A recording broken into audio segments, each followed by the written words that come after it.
NewGenGamers.com.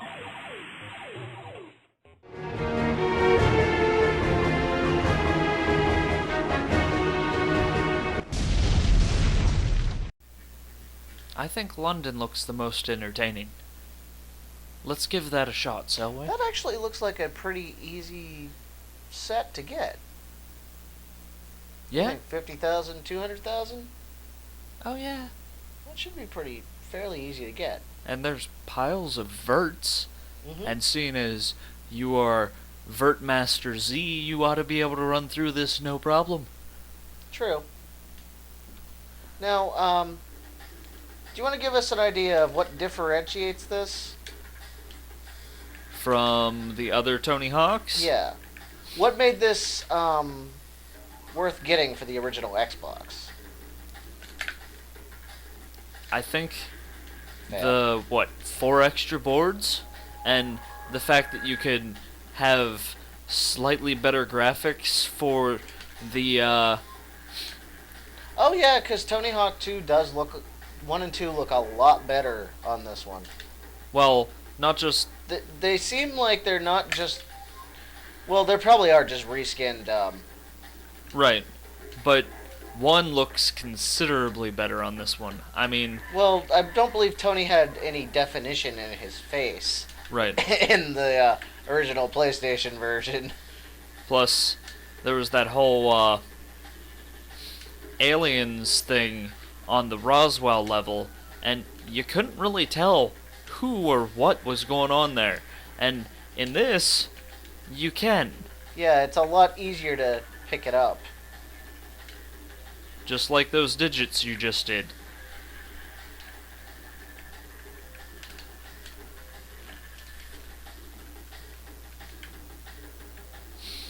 But yeah, as you can see... I couldn't get enough air. Oh, that's right, I don't have any stats. This is, unique. Yeah, it's definitely built like at a nightclub level. Indeed it is. It's Especially very... the whole records and whatnot all over the floor, and then this kind of feels like you have gone to a rave or something. Well, yeah, at this time raves were pretty popular still, for the most part. This was the early 2000s. Yeah, indeed. Lots of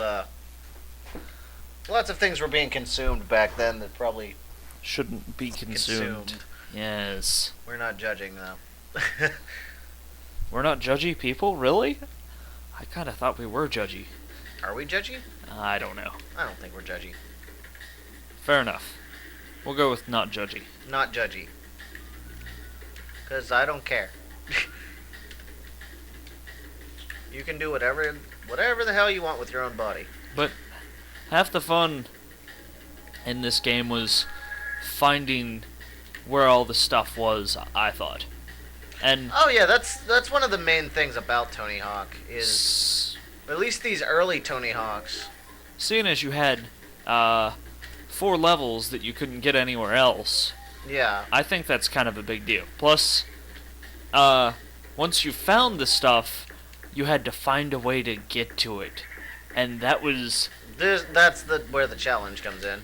Yeah, because they enjoyed putting all types of stuff everywhere. Like the gap there. Or, like, that A up there at the top, which is a beast to get to. Because if you get off of it too quick and don't go over here, get some speed first, you're going to have a hell of a time grinding up that. Even with the speed. Even with the speed, you're still going to have a hell of a time grinding up it. In fact, I think you're better off to go somewhere and get the special up, or make like a run at it beforehand. Because otherwise, from the neon lights from the other side. But that's just me. Well, I don't think we really have enough time to actually get it. This could be the case, because I like starting up there on top of this guy, and then you just grind the neon lights. And then you grind on that. Yup. Okay. Well, then but you kind of go into the grinder mode, whereas I'm more of a vert person. Right. I hear what you're saying. So I'm more likely to be the type to go up and get speed, and then try and get it. Vamoose your way up the rail. Now this is going to be the Detroit level. We're gonna take a look at that. Also one of the exclusive levels in the game. Looks like a lot of rooftop action. Certainly does. I wonder if you go over the edge, if they have some snappy comebacks for you whenever you go over the edge.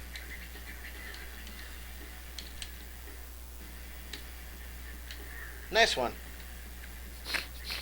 Not However, as it did drop me in a snappy different area.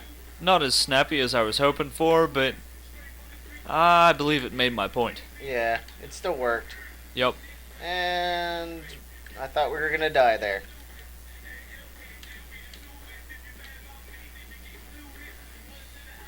Now, when it says no comply, does that mean that it just didn't listen to you? Quite possibly. Quite I possibly. love the super huge tricks you can get on this one.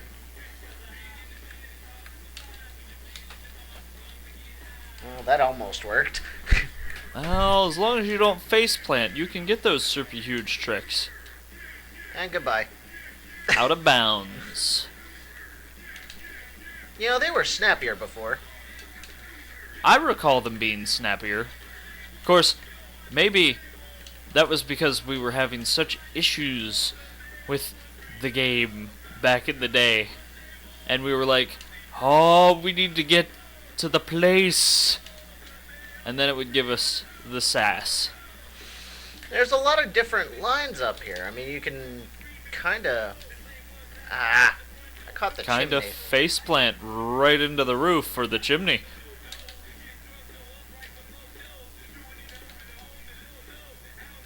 Oh. Yeah, there's a gap there that you can pick up.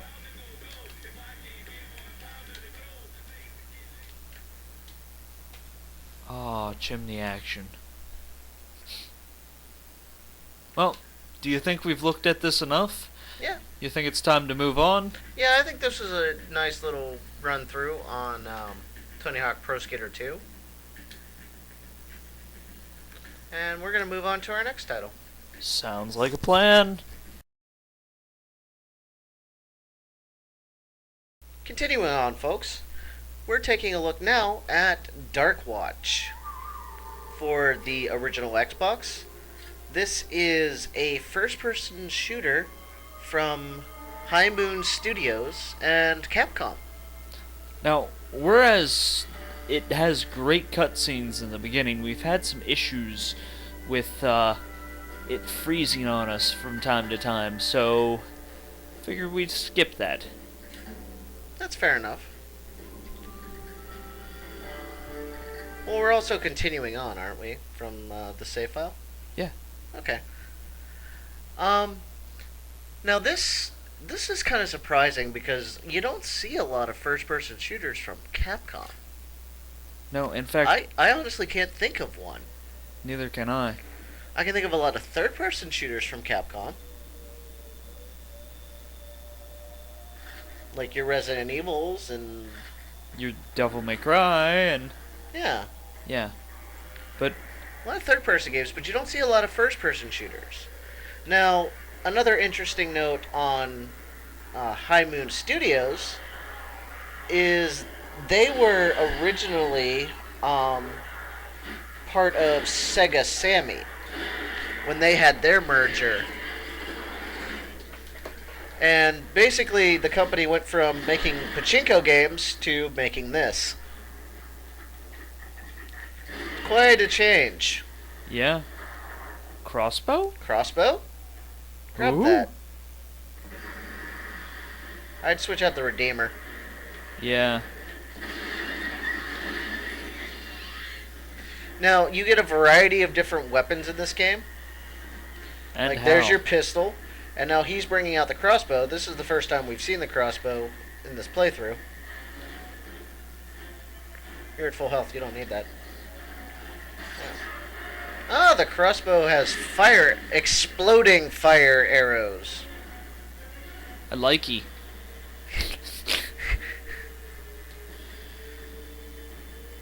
Now, you're basically this cursed, train robber from the Old West. In fact, you are becoming a vampire. That's why you are... Oh, did you see him panic? That was fantastic. Now, it may seem a little cliche to talk about this console this way, but the Xbox did have a lot of really good first-person shooters. That's why it really was known for being kind of a shooter box. Well, I mean, cliches are there for a reason.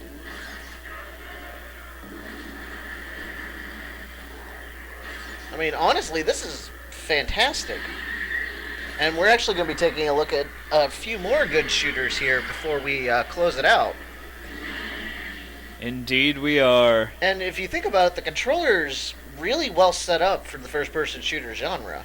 Well, I mean, the cliche was created because the lion's share of the console was sold on Halo. first-person shooters. Halo. Pretty much, yes. And then after the success of Halo, there were many, many to follow. And that lineage continues on into its successor's lifespan. I think they got too close to you and exploded. Yeah, looks like.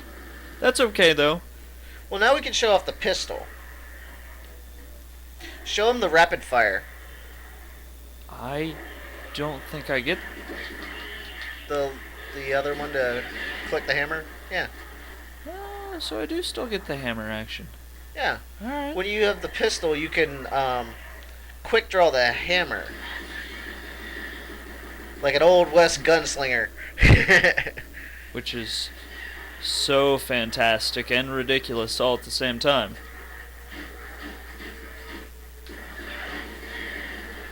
And they cartwheel. Oh, nice. Now, If you get them High right. Moon Studios is known for, these days, for making the only good Transformer games ever made, I guess.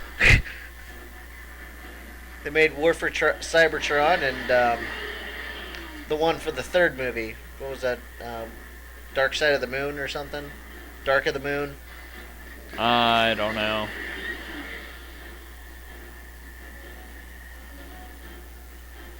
But I think I'm going back for the crossbow. Alright. You like the exploding action. Yeah. Oh yeah. First I've seen of the splody action. I would just back up when they start panicking. Well, the guys with the cleavers don't actually panic.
NewGenGamers.